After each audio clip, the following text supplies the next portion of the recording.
ಪ್ರಧಾನಿಯವರಿಗೆ ಸಂಸತ್ತಿನ ಒಳಗೆ ರಕ್ಷಣೆ ಇಲ್ಲ ಅಂತ.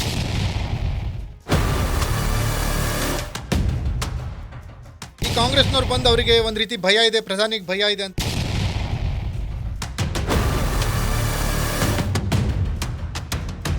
ಪ್ರಧಾನಿ ನರೇಂದ್ರ ಮೋದಿ ಅವರು ಸದನಕ್ಕೆ ಬರಕೂಡದು ಅಂತ ನಾನು ಸಲಹೆ ಕೊಟ್ಟೆ. मतलब कैसी बात है ये कोई तरीका है किसी के बारे में बात करने का? What nonsense है। यही देखने के बाकी रह गए थे क्या? कांग्रेस के युवराज ने उनको गद्दार कह दिया। बार बार मत टोको कि तुम्हारी पार्टी ये है वो है।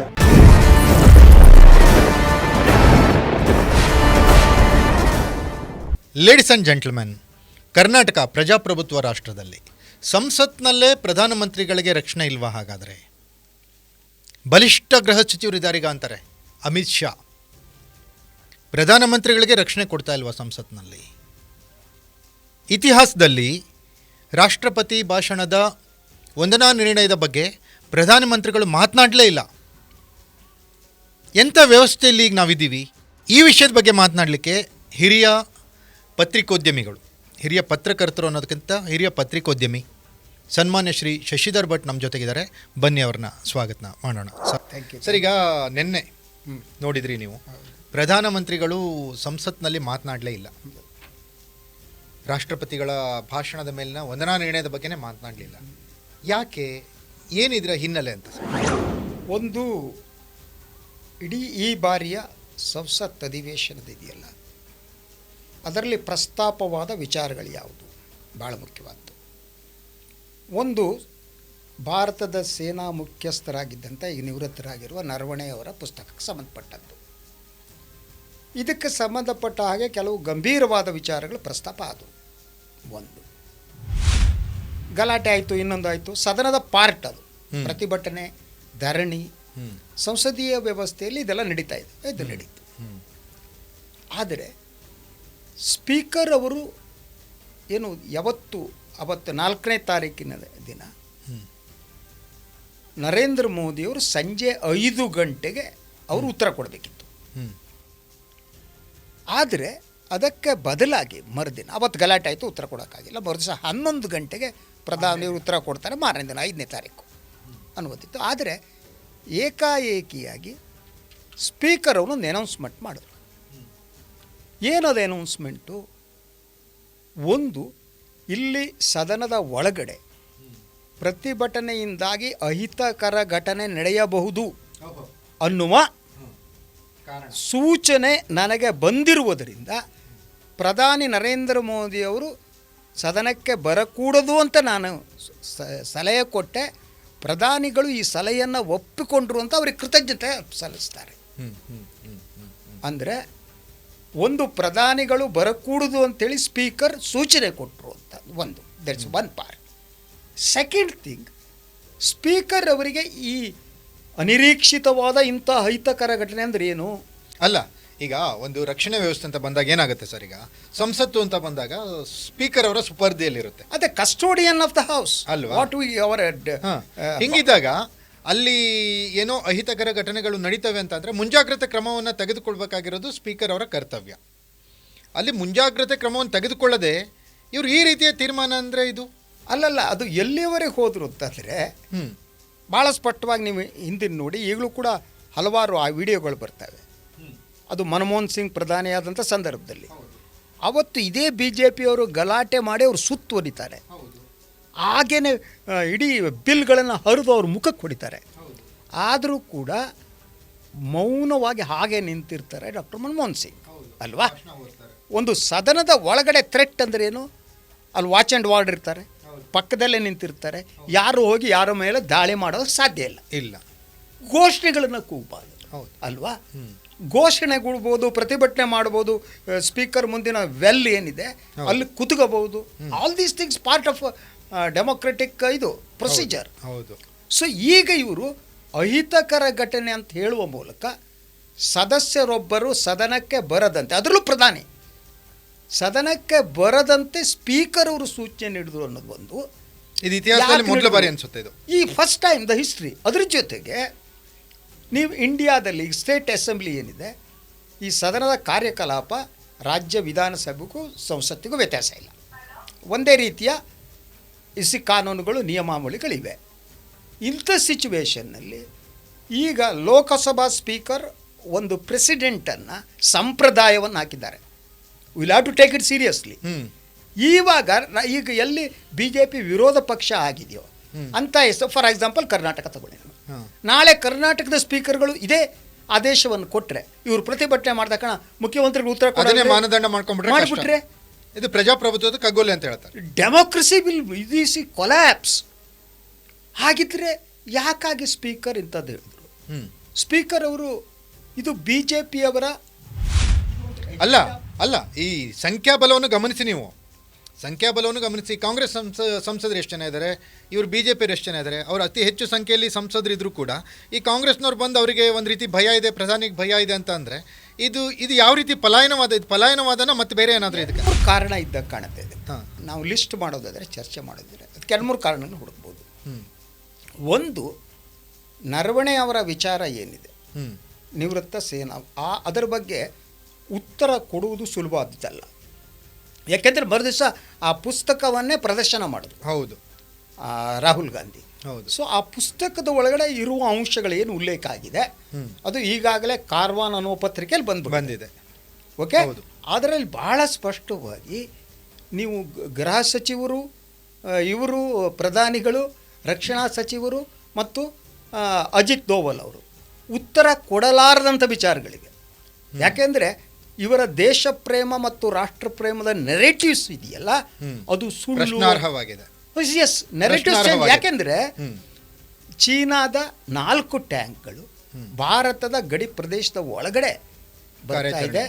ಆ ಸಂದರ್ಭದಲ್ಲಿ ನರವಣೆ ಅವರು ರಕ್ಷಣಾ ಸಚಿವರಿಗೆ ಫೋನ್ ಮಾಡ್ತಾರೆ, please tell me what to do. ಈಗ ಏನು ಮಾಡಬೇಕು, ಒಳಗಡೆ ಬರ್ತಾ ಇದೆ ಕೈಲಾಸ್ ಇದ್ರ ಕೆಳಗಡೆ, ವಾಟ್ ಟು ಡೂ ಅಂತ ಅವ್ರು ನಾನು ಹೇಳಿ ಭಾರತದ ಗಡಿ ಒಳಗೆ ಬರ್ತಾ ಇದೆ 4. ಓಕೆ, ಸೊ ಅದು ಭಾಳ ನರವಣೆ ಭಾಳ ಇದಾಗಿ ಹೇಳಿದ್ದಾರೆ. ಸೊ ಅದಾದ ಮೇಲೆ ರಕ್ಷಣಾ ಸಚಿವರು ಹೇಳ್ತಾರೆ, ನಾನು ನಂತರ ಹೇಳ್ತೀನಿ ಅಂತ. ಅಲ್ಲಿ ಜೋಶಿ ಅಂತ ಕಮಾಂಡರ್ ಇನ್ ಚೀಫ್ ಅಲ್ಲಿರ್ತಾರೆ ಆ ಪ್ರದೇಶದಲ್ಲಿ. ಅವ್ರು ಫೋನ್ ಮೇಲೆ ಬರ್ತಾ ಇದೆ ಇನ್ನೂ ಬರ್ತಾ ಇದೆ ಟ್ಯಾಂಕು. ಓಕೆ, ಏನು ಮಾಡಲಿ, what to do please instruct us. Okay, so ಇವರು ಕಾಯ್ತಾ ಇದ್ದಾರೆ. ನರವಣೆ ಮತ್ತೆ ಹೇಳ್ತಾರೆ, ಏನು ಮಾಡೋದು ಅಂತ ಅಜಿತ್ ದೋವಲಿ ಫೋನ್ ಮಾಡಿ ಹೇಳ್ತಾರೆ. No reaction. ನಂತರ ಸ್ವಲ್ಪ ಹೊತ್ತು ಆದಮೇಲೆ 10:30 ಹೊತ್ತಿಗೆ, 8 ಗಂಟೆ ಹೊತ್ತಿಗೆ ಸುದ್ದಿ ಬರುತ್ತೆ. 10:30 ಹೊತ್ತಿಗೆ ರಾಜನಾಥ್ ಸಿಂಗ್ ತಿರುಗಿ ಫೋನ್ ಮಾಡ್ತಾರೆ, ನಾನು ದೊಡ್ಡವ್ರ ಹತ್ರ ಮಾತನಾಡಿದ್ದೀನಿ, ಆಯಿತಾ, ನಾನು ದೊಡ್ಡವರು ಅಂದ್ರೆ ಮೋದಿಯವರು ಮಾತಾಡಿ, ಅವರು ಹೇಳಿದ್ದಾರೆ ನೀವೇನು ಬೇಕಾದರೂ ಮಾಡಿ. ಸೊ ಇಡೀ ಸೇನಾ ವ್ಯವಸ್ಥೆಯಲ್ಲಿ ಇದರಲ್ಲಿ ನೀವೇನು ಬೇಕಾದರೂ ಮಾಡಿ ಅಂದರೆ, ಸೊ ಈ ಸರ್ಕಾರ ಜವಾಬ್ದಾರಿಯನ್ನು ತೆಗೆದುಕೊಳ್ಳುವುದಕ್ಕೆ ಸಿದ್ಧ ಇಲ್ಲ. ಅದು ಅಲ್ಲದೆ ಪ್ರಮುಖವಾದ 2.5 ಗಂಟೆ ಸಮಯ ಅಲ್ಲಿ ವ್ಯರ್ಥವಾಗಿದೆ. ಅದರ ಜೊತೆಗೆ ನೀವು ಕ್ಯಾಬಿನೆಟ್ ಕಮಿಟಿ ಒಂದಿರುತ್ತೆ ಯೂಸುವಲಿ. ಅದು ನೀವು ಎಲ್ಲ ನೋಡಿ, ಕ್ಯಾಬಿನೆಟ್ ಕಮಿಟಿ ಅನ್ನೋ ಇದು ರಕ್ಷಣೆಗೆ ಸಂಬಂಧಪಟ್ಟಾಗ ಅದು ಕೂತ್ಕೊಂಡು ತೀರ್ಮಾನ ತಗೊಂಡು ಹೇಳಬೇಕು. ಸೊ ನೀವು 71 ವಾರ್ನಲ್ಲಿ ತಗೊಳ್ಳಿ. ಸೊ ಇಂದಿರಾ ಗಾಂಧಿ ಅವ್ರು ಏನು ಮಾಡ್ತಾರೆ, ಅವಾಗ ಅಮೇರಿಕಾ ಪ್ರೆಷರ್ ಆಗುತ್ತೆ, ಡೋಂಟ್ ಗೋ ಟು ಇದು ಬಾಂಗ್ಲಾದೇಶ್ ಅಂತ ಮಾಡಬೇಡಿ, ತೀರ್ಮಾನ ತಗೋತಾರೆ, ಕಳಿಸ್ತಾರೆ. ಓಕೆ, ಈವನ್ ವಾಜಪೇಯಿ ಕಾರ್ಗಿಲ್ ಸಂದರ್ಭದಲ್ಲಿ ಎಲ್ಲ ಒತ್ತಡದ ನಡುವೆ ಕ್ಯಾಬಿನೆಟ್ ತೀರ್ಮಾನ ತಗೊಳುತ್ತೆ, ಗೋ ಹೆಡ್ ಅಂತ ಇನ್ಸ್ಟ್ರಕ್ಟ್ ಮಾಡ್ತಾರೆ. ಈಗ ಮನೆಗೆ ಒಬ್ಬ ಯಜಮಾನನ ಇಲ್ಲದಿದ್ರೆ ಯಾವ ಸ್ಥಿತಿ ನಿರ್ಮಾಣ ಆಗುತ್ತೋ ಆ ಸ್ಥಿತಿ ನಿರ್ಮಾಣ ಆಗಿ ಹೋಗುತ್ತೆ. They are not ready to take responsibility. ಅಲ್ಲ, ಇಲ್ಲಿ ಮತ್ತೊಂದು ನಾವು ಗಮನಿಸಬೇಕಾಗಿದ್ದು ಏನಂದರೆ ಭಟ್ರೆ, ಪರ್ಟಿಕ್ಯುಲರ್ ತೀರಾ ಇತ್ತೀಚೆಗೆ ಈ ಪ್ರಿಯಾಂಕಾ ಗಾಂಧಿ ಏನು ಸಂಸತ್ ಸದಸ್ಯೆಯಾಗಿ ಯಾವಾಗ ಒಳಗೆ ಹೋಗ್ತಾರೆ, ಅವರು ಈ ಮೋದಿ ಸರ್ಕಾರದ ಹಲವು ಅಂದರೆ ರಾಹುಲ್ ಗಾಂಧಿನೂ ಮಾತಾಡ್ತಾರೆ, ಇಲ್ಲ ಅಂತಲ್ಲ. ಆದರೆ ಈ ಪ್ರಿಯಾಂಕಾ ಮಾತಾಡ್ಲಿಕ್ಕೆ ಶುರು ಆದಮೇಲೆ ಮಾಧ್ಯಮಗಳು ಫೋಕಸ್ ಮಾಡಲಿಲ್ಲ ಅಂದರೂ ಕೂಡ ಅದು ಜನರಿಗೆ ರೀಚ್ ಆಗ್ಲಿಕ್ಕೆ ಶುರುವಾಯಿತು. ಈ ಎಲ್ಲ ವಿಚಾರಗಳಿಂದ ಎಲ್ಲೋ ಇವ್ರಿಗೆ ಸ್ವಲ್ಪ ಇರಿಸುಮುರುಸು ಉಂಟಾಗಿ ಅಲ್ಲಿಂದ ಏನಾದರೂ ಈ ಥರ ಕಾಲ್ಕಿತ್ತು ಹೋಗುವಂಥ ತೀರ್ಮಾನ. ಒಂದು ಭಯ ಇದೆಯಲ್ಲ, ಅಂದರೆ ಈ ಪ್ರಶ್ನೆಗಳಿಗೆ ಉತ್ತರ ಕೊಡೋದು ಹೇಗೆ. U C the character of our prime minister, ಅವರು ಉತ್ತರ ಕೊಡೋದಕ್ಕೆ ಹೆದರ್ತಾರೆ. ನೋಡಿ, ನೀವು ಬೇಕಾದರೆ ಪತ್ರಿಕಾಗೋಷ್ಠಿಯನ್ನು ಇದುವರೆಗೆ ಇಲ್ಲ ಅಲ್ಲ, ಇವ್ರದ್ದು ತಾಫರ್ ಪತ್ರಿಕಾಗೋಷ್ಠಿಲಿ ಅಲ್ಲ, ಈ ಇಂಟರ್ವ್ಯೂದಲ್ಲಿ ಎದ್ದು ಹೋದ್ಮೇಲೆ ಅವ್ರು ಯಾರನ್ನೂ ನೋಡಿಲ್ಲ. ಹೌದು. ಸೊ ಅವರಿಗೆ ಉತ್ತರ ಕೊಡುವುದಕ್ಕೆ ಭಯ ಇದೆ. ಅಲ್ಲ, ಈಗ ಏನಂದ್ರೆ ಇವರು ಜನರನ್ನು ಉದ್ದೇಶಿಸಿ ಮಾತಾಡಲ್ಲ, ಈ ಮಾಡ್ತಾರೆ ಇಲೆಕ್ಷನ್ ಅಲ್ಲಿ ಮಾತಾಡ್ತಾರೆ. ಅದಾದ ಮೇಲೆ ಪತ್ರಿಕಾ ಮಿತ್ರರ ಜೊತೆಗೆ ಮಾತಾಡಲ್ಲ, ಸದನದಲ್ಲಿ ಮಾತಾಡಲ್ಲ, ಮತ್ತೆ ಎಲ್ಲಿ ಮಾತಾಡ್ತಾರೆ? ಅದೇ ದಟ್ ಇಸ್ ದ ಥಿಂಗ್. ಅವರಿಗೆ ಒಂದು ಈಗ ಎಂಥ ಸ್ಥಿತಿ ಬಂದ್ಬಿಡ್ತು ಅಂದರೆ, ಪ್ರಧಾನಿ ಅವರಿಗೆ ಸಂಸತ್ತಿನ ಒಳಗೆ ರಕ್ಷಣೆ ಇಲ್ಲ ಅಂತ ಅಂದ್ರೆ, ಇಂತಹ ಪ್ರಧಾನಿ ದೇಶದ ರಕ್ಷಣೆ ಹೆಂಗ್ ಮಾಡ್ತಾರೆ ಅನ್ನೋ ಬಗ್ಗೆ ಕರೆಕ್ಟ್ ಇಂಡಿಯಾದಲ್ಲಿ ಚರ್ಚೆ ಆಗ್ಬೇಕು. ಆಗ್ತಾ ಇಲ್ಲ. ಕೇಳ್ತಿದ್ದಾರೆ ಜನ ಕೇಳ್ತಿದ್ರೆ ಮಾಧ್ಯಮಗಳು ಕೇಳ್ತಾ ಇಲ್ಲ. ಮಾಧ್ಯಮ ಕೇಳಲ್ಲ ಬಿಡಿ, ಮಾಧ್ಯಮಗಳು ಕೇಳಲ್ಲ. ಅದಕ್ಕೆ ಬೇರೆ ಬೇರೆ ಕಾರಣ ಇದೆ. So this is the situation. ನಾವು ಇದೇ ಕ್ರಿಯೇಟ್ ಮಾಡ್ಕೊಂಡಿದ್ದು. ಅಂದ್ರೆ ಸದನದ ಒಳಗಡೆ ಯಾರಿಗೋ ಒಬ್ರಿಗೆ ಥ್ರೆಟ್ ಇದೆ ಅಂದ್ರೆ ನಗ್ತಾರೆ ಯಾರು, ಹೌದು ಅಲ್ವಾ? ಹೌದು. ಸದನದ ಆ ರೀತಿ ಹಾಸ್ಯಾಸ್ಪದ ಸೆಕ್ಯೂರಿಟಿ ಇರುತ್ತೆ, ವಾಚ್ ಅಂಡ್ ವಾರ್ಡ್ ಇರ್ತಾರೆ, ಪ್ರತಿಯೊಬ್ಬರು ಇರ್ತಾರೆ. ಮತ್ತು ಅಪೋಸಿಷನ್ ಅವರೆಷ್ಟು ಇವರೆಷ್ಟು, ಹೌದು. ಈಸಿಯಾಗಿ ಹೋಗ್ಬಿಟ್ರೆ ಯಾರಿಗೂ ಹೊಡೆದು ಬಿಡೋಕ್ಕಾಗುತ್ತೆ? ನಾನ್ಸೆನ್ಸ್ ಹೆಂಗಾಗುತ್ತೆ? ಆದರೆ ಇದನ್ನು ಕ್ರಿಯೇಟ್ ಮಾಡಿದ್ದೇನಿದೆ, ಇದು 2-3 ಸಿಂಪತಿಗಾಗಿ ಮಾಡಿರ್ಬೋದು. ಅಂದರೆ ಉತ್ತರ ಕೊಡುವುದರಿಂದ ತಪ್ಪಿಸಿಕೊಳ್ಳುವುದು ಒಂದು, ತಪ್ಪಿಸಿಕೊಳ್ಳೋದಲ್ಲ, ನುಣುಚಿಕೊಳ್ಳೋದು. ಎರಡನೇ ಅದೇ ಕರೆಕ್ಟು, ನುಣುಚಿಕೊಳ್ಳೋದು. ಇನ್ನೊಂದು, ನನಗೆ ಥ್ರೆಟ್ ಇದೆ ಅನ್ನುವ ಮೂಲಕ ಒಂದು ಸಿಂಪತಿಯನ್ನು ಗ್ಯಾದರ್ ಮಾಡೋದು ಮನುಷ್ಯನಿಗೆ. ನೀವು ಅಧಿವೇಶನ ಶುರುವಾದಾಗಿಂದ ಮೊನ್ನೆವರೆಗೂ ನೋಡಿದ್ರು ಕೂಡ ಎಲ್ಲಿ ಅವರಿಗೆ ಆ ಥರದ ಭಯ ಹುಟ್ಟಿಸುವಂತ ಯಾವುದೇ ರೀತಿಯ ಘಟನೆಗಳು ನಡೆದಿಲ್ಲ. ಎಲ್ಲ ನಡೆದಿಲ್ಲ. ಏನ್ ಮಾಡ್ತಾರೆ? ಅವಕಾಶ ಇಲ್ಲ. ಜೊತೆಗೆ ವಿರೋಧ ಪಕ್ಷದ ಸಂಸದರಿಗೆ ಮಾತಾಡ್ಲಿಕ್ಕೆ ಅವಕಾಶ ಇಲ್ಲ. ಅದ್ರ ಜೊತೆಗೆ ಏನ್ ಗೊತ್ತಾ, ಅಲ್ಲಿ ಪ್ರಧಾನಿ ಅವರ ಮುಂದುಗಡೆ ಅಥವಾ ಸ್ಥಾನದ ಮುಂದೆ ಸ್ಪೀಕ್ ಇದ್ದವ್ರು ಯಾರು? ಮಹಿಳೆಯರು ಅಲ್ವಾ? ಪ್ರತಿಪಕ್ಷದಲ್ಲಿರುವ ಮಹಿಳಾ ಸದಸ್ಯರು. ಹೌದು.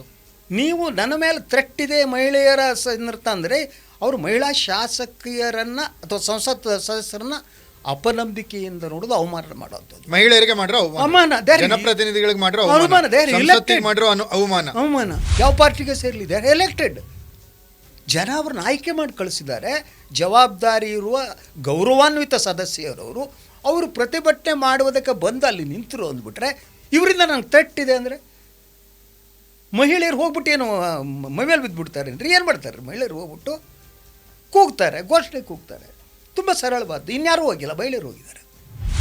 ಅವ್ರ ಮುಂದೆ ಹೋಗ್ತಾರೆ ಮಹಿಳೆಯರು. ಒಂದು ಏನಂದ್ರೆ ಒಂದು ಬೇಡದೇ ಇರೋ ಒಂದು ಸಂಸ್ಕೃತಿ ಸಂಪ್ರದಾಯವನ್ನ ಇವರು ಹುಟ್ಟಾಕಿದ್ರು. ಇದೇನು ಗೊತ್ತಾ, ಇದು ಬಹಳ ಮುಖ್ಯವಾಗಿ ನಾವು ಜನತಂತ್ರದಿಂದ ಸರ್ವಾಧಿಕಾರದತ್ತ ಹೋಗ್ತಿದ್ದೀವಿ ಅಂತ. ಅಂದರೆ what you call accountability sir, accountability. ಜನತಂತ್ರದಲ್ಲಿ ಅಕೌಂಟಬಿಲಿಟಿ ಅಥವಾ ಉತ್ತರದಾಯಿತ್ವ. ಈ ಉತ್ತರದಾಯಿತ್ವದಿಂದ ತಪ್ಪಿಸಿಕೊಳ್ಳೋದಿದೆಯಲ್ಲ, ಅದು ಸರ್ವಾಧಿಕಾರಿ ವ್ಯವಸ್ಥೆಯಲ್ಲಿ ಮಾತ್ರ ನಡೆಯುತ್ತೆ. ಅಂದರೆ ಜನತಂತ್ರದಲ್ಲಿ ಜನರಿಗೆ ಇವರು ಅಕೌಂಟೇಬಲ್ ಆಗಿರಬೇಕು. People has an every right to ask questions. ಹೌದು. When you ask a question, ನೀವು ರಾಷ್ಟ್ರದ್ರೋಹಿಗಳು. ಹೌದು. ಒಂದು ಕಡೆ ನೀವು ಅಂದರೆ ಪ್ರಶ್ನೆಯನ್ನು ಹತ್ತಿಕ್ಕುವಂಥದ್ದು, ಪ್ರಶ್ನೆ ಕೇಳದಂತೆ ನೋಡುವಂಥದ್ದು. ಸೊ ಪ್ರಶ್ನೆ ಕೇಳುವುದೇ ಡೆಮೋಕ್ರಸಿಯ ಶಕ್ತಿ. ಅಂದರೆ ಆ ಪ್ರಶ್ನೆ ಕೇಳೋದು.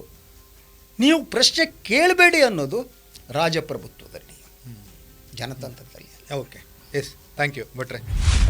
ನೋಡಿದ್ರಲ್ಲ ವೀಕ್ಷಕರೇ, ಈ ಜನತಂತ್ರವನ್ನು ಕೊಲ್ಲುವ ಕುತಂತ್ರಗಳನ್ನು ರಾಜಕಾರಣಿಗಳು ಯಾವ ರೀತಿ ಮಾಡ್ತಾರೆ. ಯಾವುದೇ ಪಕ್ಷ ಅಂತಲ್ಲ, ಎಲ್ಲ ಪಕ್ಷಗಳ ರಾಜಕಾರಣಿಗಳು ಜನತಂತ್ರವನ್ನು ಹಲವಾರು ಬಾರಿ ಕೊಲ್ತಾ ಇದ್ದಾರೆ ಕೂಡ. ಅದಕ್ಕೆ ಇದು ಮಾತ್ರ ಏನಂದರೆ ಜ್ವಲಂತ ಉದಾಹರಣೆ ಅಷ್ಟೇ. ಇದಾಗಿತ್ತು ಹಿರಿಯ ಪತ್ರಿಕೋದ್ಯಮಿ ಶಶಿಧರ್ ಭಟ್ ಅವರ ಜೊತೆಗಿನ ಒಂದು ವಿಶೇಷ ಪಾಡ್ಕಾಸ್ಟ್. ಮತ್ತೆ ಭೇಟಿಯಾಗ್ತೀನಿ ನೆಲ ಜಲ ಭಾಷೆಗಾಗಿ. ನೋಡ್ತಾ ಇರಿ ಫೋಕಸ್ ಟಿವಿ. 10 साल में मुझे 5-6 बार इस प्रकार से बोलने से रोका गया.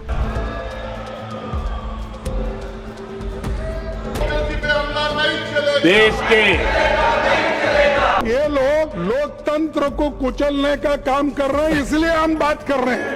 ಪ್ರಧಾನಿ ಅವರಿಗೆ ಸಂಸತ್ತಿನ ಒಳಗೆ ರಕ್ಷಣೆ ಇಲ್ಲ ಅಂತ.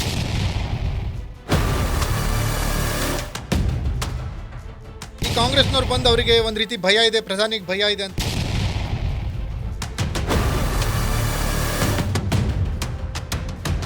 ಪ್ರಧಾನಿ ನರೇಂದ್ರ ಮೋದಿ ಅವರು ಸದನಕ್ಕೆ ಬರಕೂಡದು ಅಂತ ನಾನು ಸಲಹೆ ಕೊಟ್ಟೆ. खुद तो अपने गरेबा में देखें. मतलब कैसी बातें हैं ये कोई तरीका है किसी के बारे में बात करने? What nonsense.